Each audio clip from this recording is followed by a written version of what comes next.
Welcome back, everybody, to the Level Up podcast, where you learn how to go from agent to entrepreneur. Greg Harrelson is here. We're back from the holidays. We're in the saddle again. We're doing a solo episode again. Life is good. Greg, what's up today? Hey, man, as soon as you said welcome back, I got a big smile on my face. It's like that. I think that one little tonality, the tone or the inflection must be anchored into the subconscious mind. It's like, all right, I better get this thing going. It's like my heart rate just went up. So oh, that's hilarious. Trying to step into coaching mode. Back to you. Welcome back to you. So glad to be teaming up with you again today. Yeah, me too. So it's been an interesting last few months. I'm sure you've noticed the same thing I have, which is we're hearing a lot less chatter about, an impending guillotine coming down on the real estate market. I don't hear as much chatter about it's, the end is coming, the economic downturn's coming. And there's a lot of reasons for that. I don't think it's really anything fundamental about the economy that's all that great. I feel like we probably kick the can down the road a little bit, but I don't see, by all accounts, I don't see anybody predicting a major thing in the next, let's say 3 to 6 months. So that's having some interesting effects. And you and I were chatting about that because you have such a different perspective on up markets, down markets, what should happen when people actually grow and when they don't. So let's start there because let's start talking about, let's say it stays hot. Let's say the market or we're coming into the spring. We're in January 2020 right now. Let's say we come in February, March, the market's hot, days on market on the average, city in the United States are still under 30 or something like that. Okay. And a lot of agents are going to breathe a sigh of relief, which I think is going to irritate the crap out of you.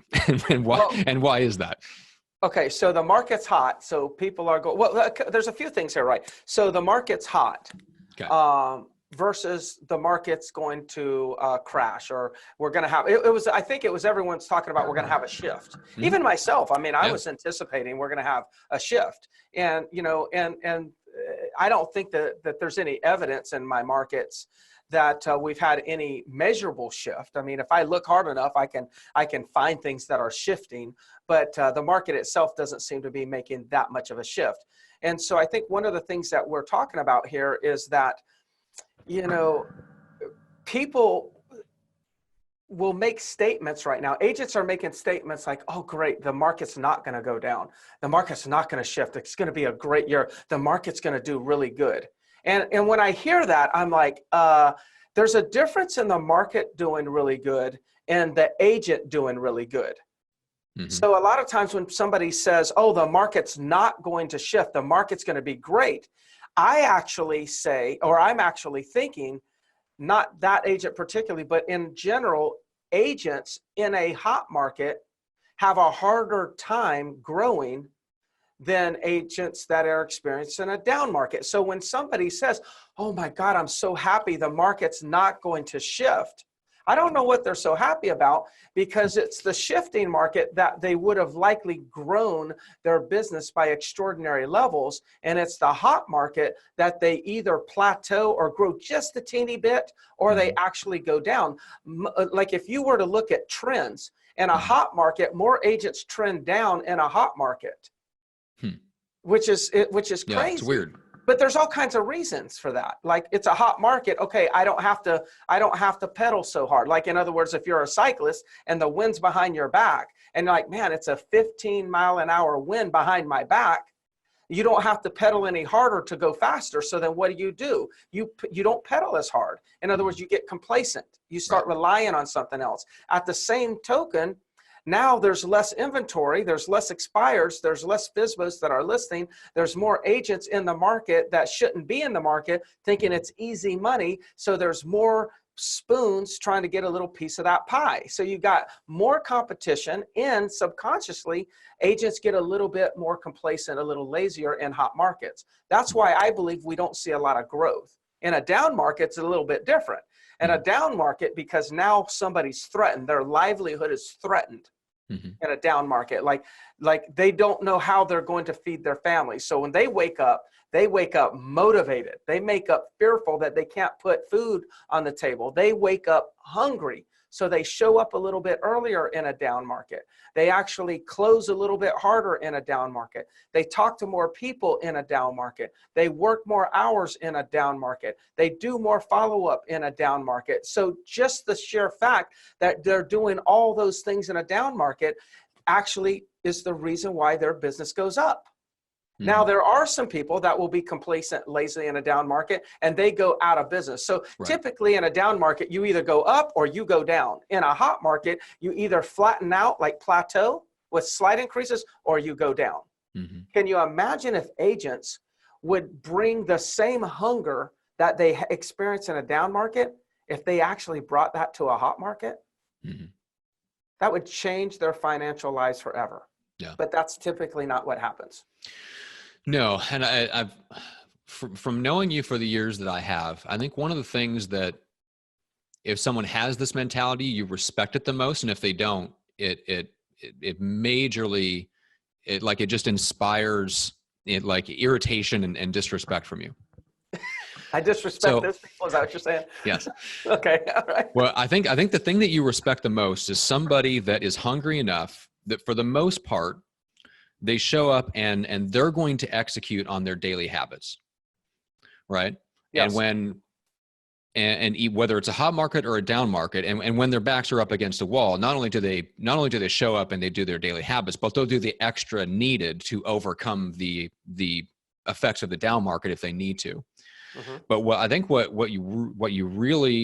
really gets you annoyed is people that are constantly like on a roller coaster ride of external factors affecting their daily habits and how they show up like in their business on a day-to-day basis. Like you prize so much the day in, day out, relentless, boring consistency. Like you've talked about the way to build wealth is just to embrace the boring. And I think that's one of the things that when you look at average agents, those people that either just kind of plateau a little bit or they might sink in a down market, their daily habits are a roller coaster ride. Yeah. Feelings, life events, external events, stuff they can't control, their broker, like all this stuff affects their daily habits. It shouldn't. And so I think what you try to coach your agents to do is develop those daily habits and routines that are so rock solid that it's not affected by all this stuff. It's not affected by the talk of the hot market or down market. It's not affected by the broker. It's not affected by all like their own feelings, that you show up and you execute. So do I have that right? Yeah.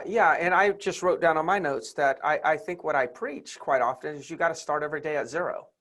You just got to start every day at zero. I just did, we have a podcast, a Level Up podcast with Kevin Mills, who you know who Kevin is, in my office.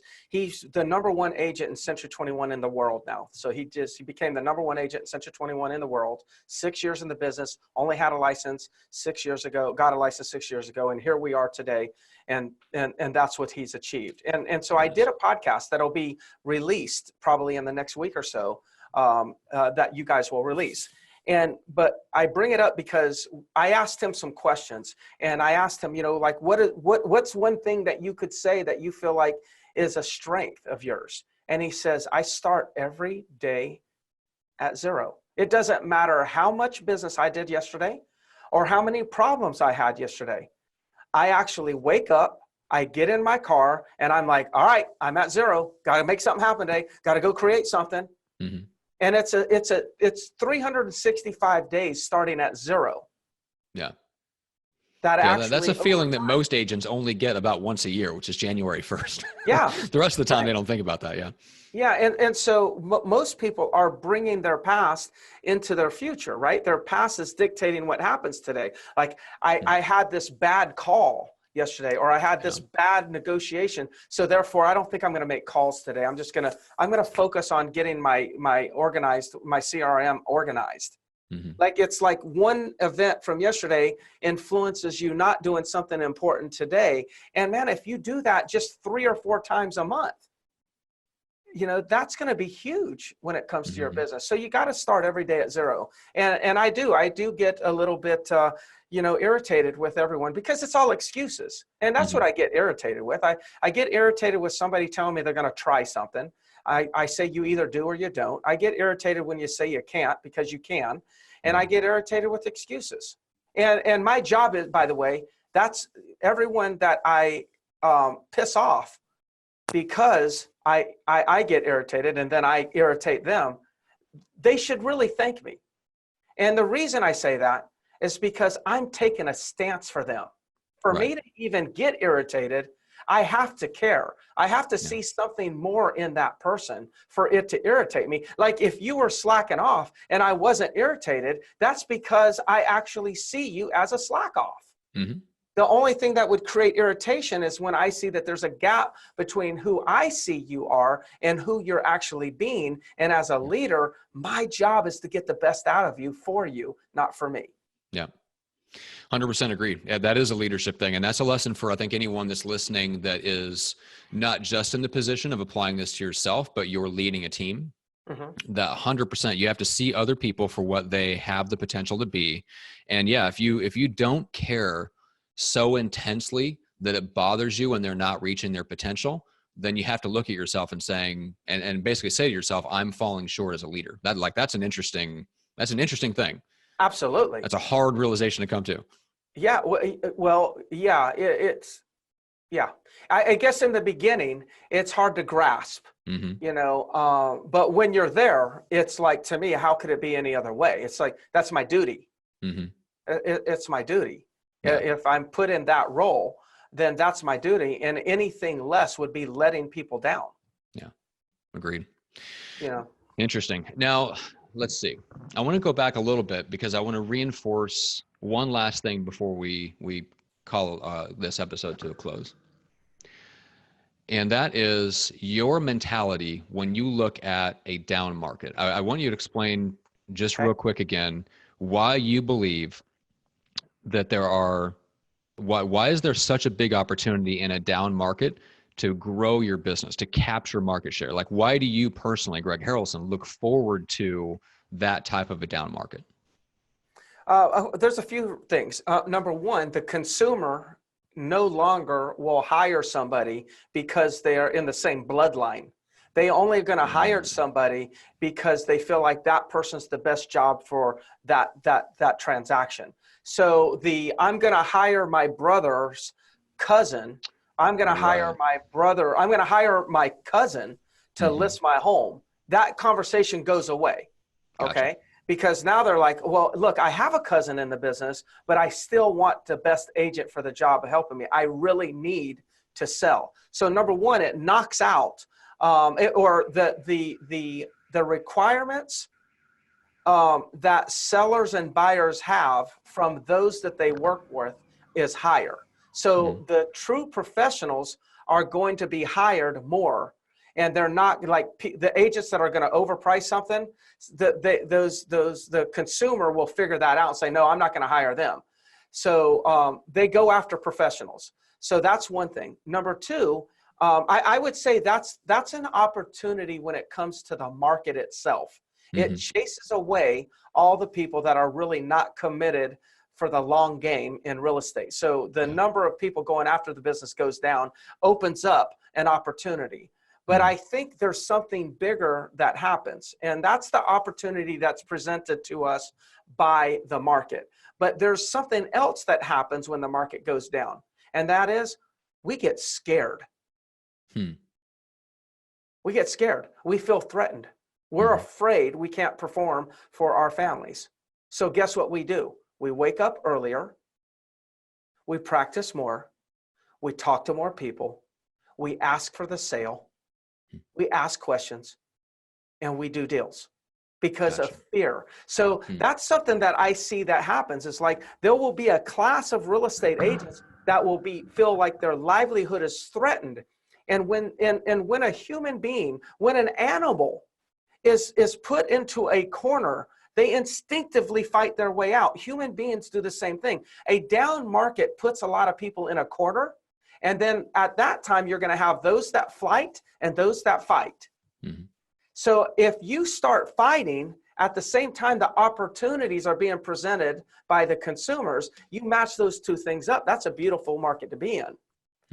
So I want to put a lot of emphasis on that the down market does produce some opportunities, but it's who you transform to be in a down market. That's truly the opportunity. You go from being full to being hungry again, and you go there because you're scared. I do my best. And maybe I don't even have to manufacture this. I feel like I'm scared every day. I think I wake up scared. I wake up scared that, Matt, you're going to take my business. I know there's plenty of people out there masterminding, talking about, hey, this guy does it this way. How can we do this? How can we do it better? Like no matter who you are, there's somebody out there trying to take you down. Mm-hmm. At least I feel that way. I wake up every day afraid. And that fuels me. And most people don't wake up like that. But in a down market, almost everybody wakes up like that. And that's where they can get some good traction. Gotcha. Love it. Very, very different perspective, which yeah, that's one of the reasons why I love doing these solo episodes, because it's educational for me. And I think it brings out stuff that people that get a chance to talk to you behind the scenes that work directly for you in your brokerage probably hear some of this stuff. Yeah. But you don't, number one, you don't hear this from you unless you're in your life. And number two, you don't hear it from other people, because I've literally never heard anyone else express that. The way that you think about down markets, the way that you think about capturing market share in down markets, I've never heard anybody else say that. And you know that I run in a lot of circles with other coaches and stuff like that. So anyway, so I just wanted to point that out. Like, this is for anybody that's listening, like, this is not common. This is a very unconventional, uncommon, and high-level way of looking at the world. So, Greg, how do people connect? Let me interrupt you. So I'll get people all the time, that'll ask me, especially in my office. Okay. So, man, how can I just get more motivated? And I'll tell them, I said, well, we need the market to crash. Yeah, because you actually think you're pretty good. Uh-huh. And you're reading your own press. You're looking at, hey, you took something, got it on the market, and it sold in 22 days, and you actually think that your pricing of property is that masterful, and your negotiation was that good. It was the market that did that. Right? But in a hot market, our egos get out of whack. We start thinking we're the creators of all this stuff, and then we get soft. So I think, like, I'm a big Rocky fan, and we were talking about this amongst our company the other day. The difference of when Rocky beat Apollo Creed and then bought the mansion and the nice cars, and then he went to actually back into the gym, and the fancy gym where all the photographers are, and he really went first class and got his ass beat. Mm-hmm. But then what did he do? Then the next one, when he has to go fight the Russian, he goes to Russia and trains in some barn. Mm-hmm. If we could actually, in the hot market, if we could take that mentality as if we're going to go back to the old days of hard work, get in that barn, grind it out, we can do anything. We can accomplish anything. And so I tell people, when, what is it going to take for me to get motivated? We got to go back, get in the barn like Rocky did. We got to go back like old school. Let's pretend we have nothing. Like, let's go sell the Range Rover and go back to something less than the Range Rover. Mm-hmm. And like, so you can actually feel what it's like to want the Range Rover again. See, when you didn't have it, but you wanted it, you are more motivated than you are when you got it. That's true. Hot market, cold market. Stay hungry regardless. Absolutely. Yeah. Love it. All right. Greg, how do people connect? Just hit me up on Facebook Messenger. I've been saying that for quite a long time, and people have been doing that. And it's, as I say all the time, it's most efficient for me. Yeah.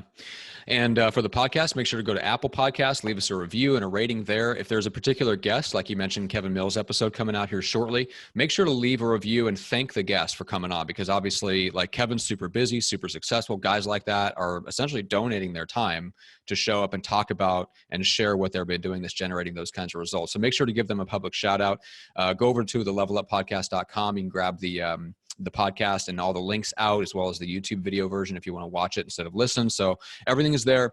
We appreciate it, Greg. Super fun as always. And until next time. Thank you.